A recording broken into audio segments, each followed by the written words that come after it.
에베소서 1장 15절로 16절 상반절입니다. 15절에 이로 말미암아 라는 표현은 15절 이전 내용으로부터 다음 내용으로 넘어가는 전이 역할을 합니다. 바울은 3절로 14절에서 하나님이 독자들을 구원하신 목적이 무엇인지 설명했습니다. 하나님은 신령한 은혜로 그리스도 안에서 독자들을 구원하셨는데 그것은 하나님의 영광을 찬송하도록 하기 위함이었습니다. 바울은 이제 독자들을 생각하면서 그들이 그러한 목적에 부합하는 신앙으로 살아가기를 원하고 있습니다. 독자들을 생각할 때 바울은 감사할 일과 그들을 위해 기도해야 할 일이 각각 있다는 것을 깨닫게 됩니다. 이 감사와 기도는 모두 하나님을 찬송하며 살아가야 할 성도의 사명과 관계된 것입니다. 바울이 감사하는 이유는 독자들이 주 예수 안에서 믿음으로 잘 성장하고 있으며 모든 성도들에게 사랑을 베풀고 있다는 소문을 들었기 때문입니다. 그런데 그것은 하나님의 영광을 찬송하도록 부름받은 목적에 부합하는 신앙 모습이었습니다. 따라서 바울은 부름받은 목적에 합당하게 독자들이 믿음 안에서 잘 자라고 있다는 사실로 인해 감사합니다. 그러나 바울은 아직까지 독자들이 더 배우고 깨달아야 할 것이 많이 있다고 생각합니다. 그들은 복음에 더 깊고 풍성한 진리를 깨달아야 하며 그에 합당한 거룩하고 흠없는 삶을 살아야 합니다. 따라서 바울은 독자들을 생각할 때마다 감사와 더불어 그들을 위해 기도하고 있다는 사실을 밝힙니다. 바울이 독자들을 위해 어떤 기도를 하고 있는지에 대해서는 16절 하반절 이하에 설명되어 있습니다. 16절 하반절로 17절입니다. 바울이 독자들을 기억하면서 기도드립니다. 하나님께서 그들에게 지혜와 계시의 영을 주셔서 그들이 하나님을 알게 되도록 간구합니다. 먼저 바울은 우리 주 예수 그리스도의 하나님이라 부릅니다. 3절에서 우리 주 예수 그리스도의 아버지라고 한 것과 유사합니다. 이는 우리의 구원이 그리스도를 통하여 그리스도 안에서 성취된 것이라는 사실을 강조합니다. 바울은 하나님을 또한 영광의 아버지로 재진술하고 있습니다.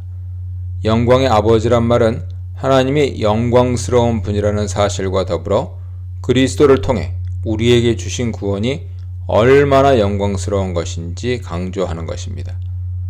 독자들은 우리의 아버지이신 하나님이 얼마나 영광스러운 분인지 그리고 우리에게 주신 구속의 은혜가 얼마나 영광스럽고 풍성한 것인지 깨달아야 합니다.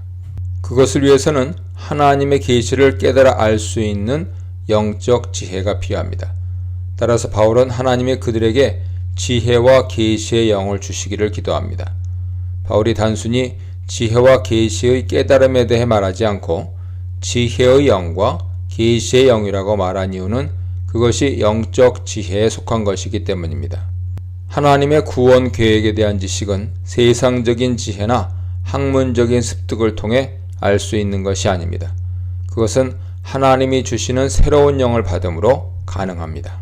독자들은 이미 믿음으로 성령의 인치심을 받아 하나님의 기업이 되었습니다. 그러나 독자들은 계속해서 성령의 지혜 가운데 하나님을 알아가야 합니다. 바울은 여기서 하나님의 구원 계획에 관한 지식을 말하지 않고 하나님 그분을 알아가는 지식에 대해 말하고 있습니다. 우리가 하나님의 영광을 찬송하는 것은 단지 하나님에 대한 사변적이고 철학적인 지식을 습득함으로 되는 것이 아닙니다. 그것은 존재론적인 측면에서 하나님을 인격적으로 알아가는 것을 통해 성취됩니다. 바울은 독자들이 지혜와 계시의 영을 받아 하나님을 아는 자가 되기를 원합니다. 18, 19절입니다. 독자들이 지혜와 계시의 영을 받아 깨달아야 할 것은 하나님을 아는 것과 더불어 구원의 복음에 대한 깊은 이해입니다. 바울은 먼저 독자들의 마음 눈이 밝아지기를 원합니다. 지혜와 계시의 영을 받는 것은 마음의 눈이 밝아지는 것을 의미하죠. 육신의 눈은 물질적이고 세상적인 것을 보지만 영적인 진리는 마음의 눈, 즉 영적 안목을 통해 볼 수 있습니다. 마음의 눈을 밝힌다는 표현은 지금 독자들이 마음 눈이 밝지 못하다는 것을 전제하죠.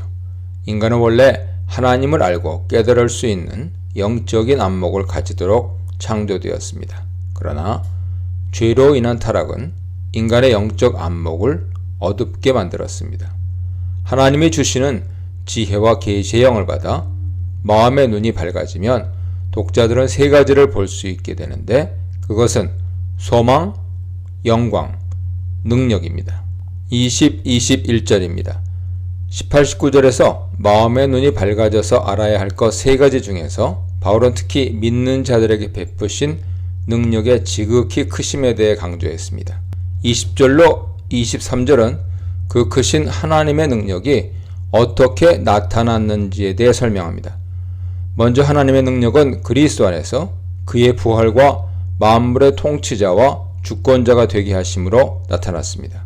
먼저 하나님의 능력은 그리스도 안에서 역사했습니다.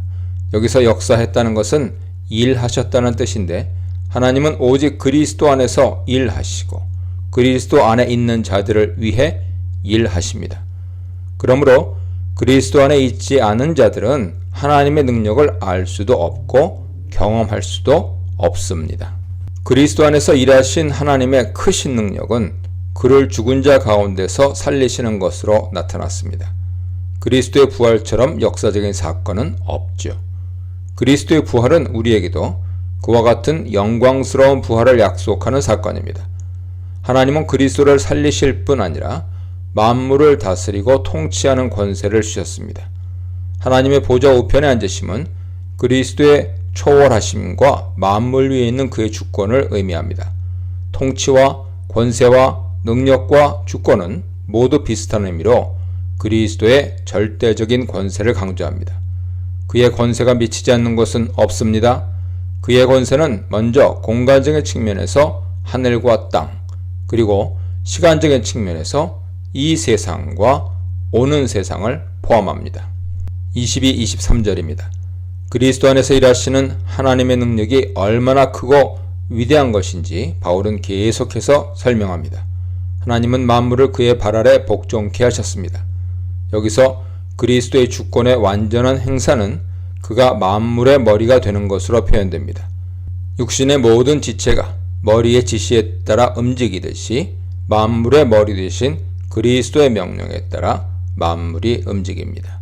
그리스도께서 교회의 머리 되신다는 것은 이미 잘 알려진 사실이죠. 그런데 사실 그리스도는 교회를 넘어서서 만물의 머리가 되시고 주인이 되십니다. 그럼에도 불구하고 피조물은 그리스도의 복음을 깨닫지 못하고 만물은 그리스도의 주권에 완전히 복종하지 않고 있습니다. 그리스도의 주권이 만물 위에 완전케 되는 것은 교회를 통해 성취됩니다. 그러므로 교회는 앞으로 복종케 될 만물을 상징하죠. 지금은 만물과 교회가 서로 구별되지만 앞으로는 만물이 곧 그리스도의 주권에 완전히 복종하는 교회가 될 것입니다.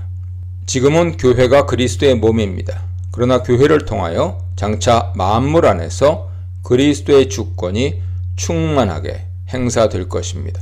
그러므로 이제 교회는 만물 안에 있는 충만한 그리스도의 주권을 의미합니다. 크고 위대한 능력으로 일하시는 하나님의 구원사에게 궁극적인 목표는 만물이 그리스도의 주권 아래 완전히 복종케 되는 것입니다. 지혜와 계시의 영을 구하는 기도, 교회를 세우신 하나님의 능력, 만물의 통일의 시작인 교회에 대해 묵상해 보시기 바랍니다.